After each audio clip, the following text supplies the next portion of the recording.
Hello everyone, welcome today's lecture. आज हम start करने वाले हैं इंट्रोडक्शन टू ह्यूमन बॉडी। तो चलिए स्टार्ट करते हैं बिना किसी देरी के। तो इस लेक्चर में सबसे पहले हम जानेंगे ह्यूमन बॉडी होती क्या है। तो ह्यूमन बॉडी एक कॉम्प्लेक्स और अमेजिंग मशीन है। चलिए एक एग्जांपल से समझते हैं। जैसे एक कार चलने के लिए डिफरेंट पार्ट्स काम करते हैं, वैसे ही हमारी बॉडी में अलग अलग सिस्टम कोऑर्डिनेटेड तरीके से काम करते हैं। हर सिस्टम का अपना एक इम्पोर्टेंट रोल होता है और जब ये सारे सिस्टम प्रॉपरली काम करते हैं तब जाकर हम हेल्दी फील करते हैं। चलिए अब बात करते हैं ह्यूमन बॉडी बनती कैसे है। ह्यूमन बॉडी मेनली बनी होती है सेल्स से। सेल्स मिलाकर बनाते हैं टिश्यूज और टिश्यूज ग्रुप बनाते हैं जिसको हम ऑर्गन्स कहते हैं और ऑर्गन्स मिलाकर बनाते हैं ऑर्गन सिस्टम।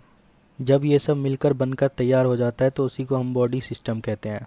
अब चलिए देखते हैं कि ह्यूमन बॉडी में कौन कौन से मेजर सिस्टम होते हैं। तो पहला है स्केलेटल सिस्टम, दूसरा है मस्कुलर सिस्टम, तीसरा है सर्कुलेटरी सिस्टम, चौथा है रेस्पिरेटरी सिस्टम, पांचवा है डाइजेस्टिव सिस्टम, छठा है नर्वस सिस्टम, सातवां है एक्सक्रीटरी और उसे ही हम यूरिनरी सिस्टम भी कहते हैं, आठवां है एंडोक्राइन सिस्टम, नौवां है रिप्रोडक्टिव सिस्टम। इस स्लाइड को देखकर देख लीजिए कि कौन कौन सा कहाँ पे है। नेक्स्ट हम एक एक करके सारे सिस्टम को एक्सप्लेन करेंगे। चलिए देखते हैं सबसे पहला सिस्टम। तो सबसे पहला सिस्टम है स्केलेटल सिस्टम। चलिए जानते हैं ये होता क्या है। ये बॉडी को शेप, सपोर्ट और प्रोटेक्शन देता है। जैसे स्कल हमारे ब्रेन को प्रोटेक्ट करता है, रिब केज लंग्स और हार्ट को प्रोटेक्ट करता है। ह्यूमन बॉडी में अप्रोक्सीमेटली 206 बोन्स होती है। ये बोन्स सिर्फ स्ट्रक्चर ही नहीं देती बल्कि मूवमेंट में भी हेल्प करती है with the help of muscles. आगे हम देखेंगे कि स्केलेटल सिस्टम के कितने टाइप्स होते हैं। स्केलेटल सिस्टम 3 टाइप्स के होते हैं, endoskeleton, exoskeleton, hydrostatic skeleton. Human body में मेनली एंडोस्केलेटन होता है जो बॉडी को अंदर से सपोर्ट करता है। इससे आगे हम जानेंगे फंक्शन ऑफ स्केलेटल सिस्टम। इसके मेनली 4 फंक्शन होते हैं। सपोर्ट प्रोवाइड करता है, इम्पोर्टेंट ऑर्गन को प्रोटेक्ट करता है जैसे स्कल ब्रेन को और रिब्स लंग्स को प्रोटेक्ट करते हैं। ये मूवमेंट में हेल्प करता है मसल्स के साथ। इसका लास्ट फंक्शन है मिनरल होम्योस्टेसिस मेंटेन करता है जैसे कैल्शियम फॉस्फेट स्टोर करना। ये स्लाइड मैंने इसलिए लगाया है ताकि आपको ईजिली समझ आ जाए कि कौन सा स्केलेटल सिस्टम कहाँ पे है। नेक्स्ट हम जानेंगे मस्कुलर सिस्टम। चलिए जानते हैं मस्कुलर सिस्टम को।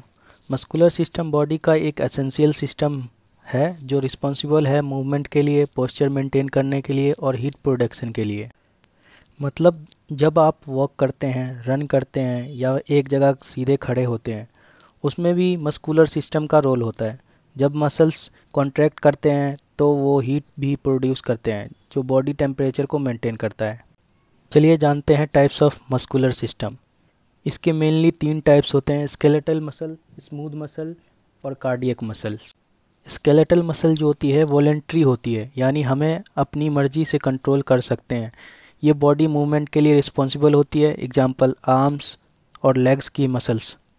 और जो स्मूथ मसल्स होती है ये इनवॉलेंट्री मसल्स होती हैं, यानी हम इसे कंट्रोल नहीं कर सकते।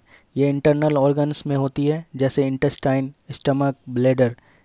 इनका फंक्शन होता है फूड डाइजेशन और ऑर्गन मूवमेंट में। और कार्डियक मसल्स ये सिर्फ हार्ट में होती है। इनकी खासियत होती है कंटिन्यूसली कॉन्ट्रैक्ट और रिलैक्स रहती है बिना रुके। इस वजह से हार्ट ब्लड पंप करता रहता है पूरी लाइफ। तो स्केलेटल मसल्स आगे हम जानेंगे इसके फंक्शंस क्या होते हैं। The muscular systems primary function is producing movement through muscles contraction and it's secondary function is enabling voluntary action like walking and involuntary action like breathing and heart pumping. आगे जब हम जानेंगे ह्यूमन बॉडी के third part को, circulatory system. इसे हम cardiovascular system भी कहते हैं। सर्कुलेटरी सिस्टम यानी कार्डियोवैस्कुलर सिस्टम कंसिस्ट करता है हार्ट, ब्लड वेसल्स को। इसका मेन फंक्शन है ऑक्सीजन, न्यूट्रिएंट्स और हार्मोन को सब ट्रांसपोर्ट करना और वेस्ट प्रोडक्ट को रिमूव करना।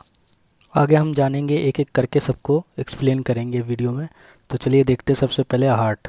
तो चलिए जानते हैं हार्ट। हार्ट के 4 चैम्बर होते हैं, right atrium, right ventricle, left atrium और लेफ्ट वेंट्रिकल। जो राइट एट्रियम होता है रिसीव करता है डीऑक्सीजनेटेड ब्लड को। राइट वेंट्रिकल इसे लंग्स तक भेजता है ऑक्सीजनेशन के लिए। लेफ्ट एट्रियम जो होता है लंग्स से ऑक्सीजनेटेड ब्लड रिसीव करता है। लेफ्ट वेंट्रिकल जो होता है ऑक्सीजनेटेड ब्लड को पंप करता है और पूरे बॉडी में भेजता है। यानी हार्ट एक पावरफुल पंप है जो ब्लड सर्कुलेशन इंश्योर करता है। ये हार्ट का डायग्राम है जो आप देख लीजिए, इसमें लिखा हुआ है कौन सा पार्ट कहाँ पे है। आगे हम देखेंगे ब्लड क्या होता है और उसके फंक्शन के बारे में। तो चलिए जानते हैं ब्लड क्या होता है। ब्लड एक स्पेशलाइज्ड बॉडी फ्लूइड है जिसमें 4 मेन कंपोनेंट होते हैं: plasma, red blood cell, white blood cell और प्लेटलेट्स। प्लाज्मा जो होता है जिसमें न्यूट्रिएंट्स और हार्मोन वेस्ट प्रोडक्ट डिसॉल्व होते हैं।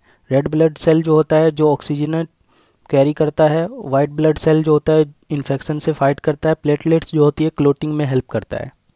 ब्लड का जो मेन फंक्शन होता है ट्रांसपोर्टेशन, डिफेंस और रेगुलेशन का होता है। नेटवर्क है जो पूरे बॉडी में ब्लड को मैंने पहले ही बता दिया आपको। आर्टरी आगे वीडियो में जानेंगे ब्लड वेसल्स को, ब्लड को ब्लड वेसल्स क्या होता है और उसके ऑक्सीजनेटेड ब्लड को कैपिलरीज गैस एक्सचेंज करने के लिए काम आती है। यानी वेसल्स एक्ट करती है एक डिलीवरी और ड्रेनेज सिस्टम की तरह। ये मैंने ह्यूमन सर्कुलेटरी सिस्टम का स्लाइड लगा रखा है, देखकर आप समझ जाइएगा, देख लीजिए ध्यान से और समझ लीजिए। तो स्टूडेंट्स आज हमने देखा कि कैसे skeletal system, circulatory system, muscular system मिलकर हमारी बॉडी को एक एफिशिएंट मशीन बनाते हैं। अगर आपको लेक्चर पसंद आया हो तो वीडियो को लाइक, शेयर और सब्सक्राइब ज़रूर करें। मिलते हैं नेक्स्ट क्लास में एक नए टॉपिक के साथ। Thank you, bye bye.